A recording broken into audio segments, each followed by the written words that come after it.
what's interesting is that the Liberty Dollar was given the blessing of the Federal Reserve banks as well as the United States Treasury. They said, this is perfectly legal. You can use this as a method of private, voluntary barter for any goods or services that you deem fit. Up until recently, it could be said, with some degree of certainty, it was still pretty free country. And, any consenting exchange between people, as long as there's no fraud, force, or theft, you can do that. And people have. But the problem, though, is that some federal agents raided the Liberty Dollar about a year, almost about a year ago. And the reason why the FBI down in South Carolina, in conjunction with and this is where I got a little confused, the Joint Anti-Terrorism Task Force out of Indianapolis, they go and raid the Liberty Dollar because they say that this piece of silver is a terrorist weapon designed to collapse the Federal Reserve funny money system. But wait a minute. This is what the Constitution says is okay. It's just a question I have.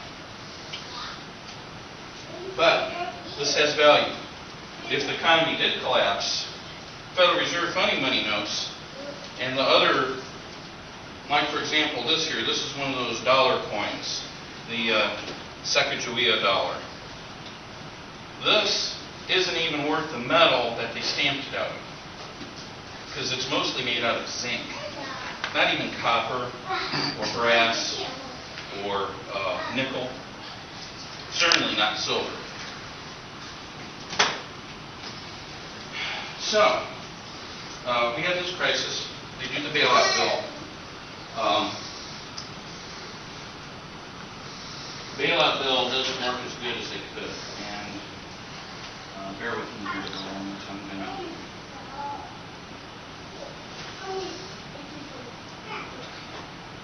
Okay. Here's some things I was studying about this bailout bill that I found disturbing. And I found a lot of other people finding the same thing. Now, everybody knows about the pork in the bailout bill. Provisions to help manufacturers of toy bows and arrows for kids at Boy Scout camp and church camp not have to pay an onerous tax on that. Now, I mean, that's just nonsense. What they were distracting you from were the very dangerous provisions that were in the bill. It says that the bailout bill also gives the Internal Revenue Service new authority to conduct undercover operations. It would immunize the IRS from a whole bunch of federal laws, including permitting IRS agents to run businesses for an extended sting operation, to open their own personal bank accounts with your tax money, and so forth. Now, I still work in the criminal justice profession. I know a lot of cops that look at something like this, and sting operations have their purpose. And I want to differentiate between a typical police operation and what they're talking about here. Sting operation, the way most cops use it, is to allow people who would normally engage in criminal behavior to go ahead and do what they're doing, and then when they are seen doing the criminal act, it's like, well, we just also happen to be cops. You're under arrest.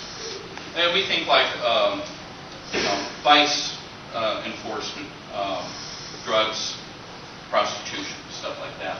And I won't get into the whole drug war because that's a sticky wicket. But extended sting operations, what they're really talking about here is entrapment. And federal law enforcement agencies, and I have known a lot of guys that used to work in federal law enforcement and got out because they just couldn't set it with their conscience. The abuses would get worse, and they'd say, you know what, I got 20 years in, I'm retiring. I'm out of here. There's my badge. But what we're talking about here is actual entrapment. This is not allowed. But what you're doing is that they're providing provisions in the law to say it's okay to entrap American citizens. And of course, the IRS is well known historically for their abuses. It was so profound that in the 1980s, a number of congressmen got together and said, we need a taxpayer Bill of Rights. One of the chief architects of this taxpayer Bill of Rights and exposing IRS abuses was a Congressman George Hansen from Idaho. Now, I happened to meet this gentleman some years ago at a preparedness expo in Indy, right at the very site of the Indy 1500. Now, this gentleman was a bit older and much more disabled than when he was originally a sitting United States congressman.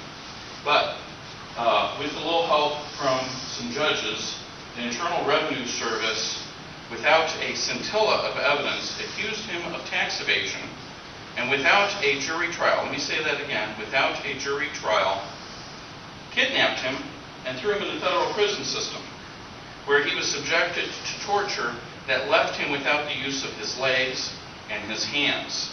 The man was crippled for life because he dared to stand up to the IRS and the very well-documented abuses that were occurring. And he ended up writing a book about all this, with largely what got him into trouble. It was called To Harass Our People. And it was about that little line from the Declaration of Independence where it accused King George of sending swarms of officers to harass our people and eat out their substance. Well, that's what the IRS has been doing. And it hasn't stopped there. More recent examples include a fellow and his wife, Evan Lane Brown, from up in the New England area. All they did was ask one simple question. One very innocent question. Unfortunately, they didn't go and get an army of lawyers to help them, even though they were quite well to do. They just simply wanted some answers, like most Americans do. And they said, we're prepared to pay our taxes. Here's the check. We'll hand it to you right now. But we just need to have one question answered. Show us the law. Where does it say that Americans are required to do this, this, this, and this? And there are some that would say that the income tax forms themselves are a violation of the Fifth Amendment, requiring you to, in essence, rat yourself out to the IRS. And they have these powers that do not fall under Article 3 of the Constitution, which is our criminal justice system. These are extrajudicial powers where they can seize your property, kidnap you, try you without a jury, and then throw you in prison. But again, the abuses are well documented. But even though we've managed to keep the IRS from engaging in even worse abuses, we're going to see that come back. And not only that, and I don't know if it's on this particular document. Okay. There's some other stuff here. Your tax return. Now we'll go to any federal law enforcement agency that wants to scope you out. Investigating suspected terrorist activity. Now I'm going to talk about a lady by the name of Naomi Wolf, who's a well-known author, and she wrote a book called The End of America, where she talks about some very disturbing trends in our American society. She was placed on the terrorist watch list for writing this book, followed around by federal agents, and basically she was a suspected terrorist. Just one step removed from getting a bag thrown over her head and taken to Guantanamo, merely for being outspoken. Now on this note, I will say I too am a dissident. I got a visit from some jackbooted thugs from the Indianapolis Joint Terrorism Task Force office, where I was told, if you care about the welfare of your family, if you don't want anything to happen to them, back off, be quiet. That's intimidation and that's illegal, especially when the threat of use of force is involved. It is a felony under 18 United States Code, Section 243, to threaten the use of force, even lethal force, in violation of our protected rights. But these things happen, and unless if it happens to be particularly egregious abuse, you normally don't hear about it on the news.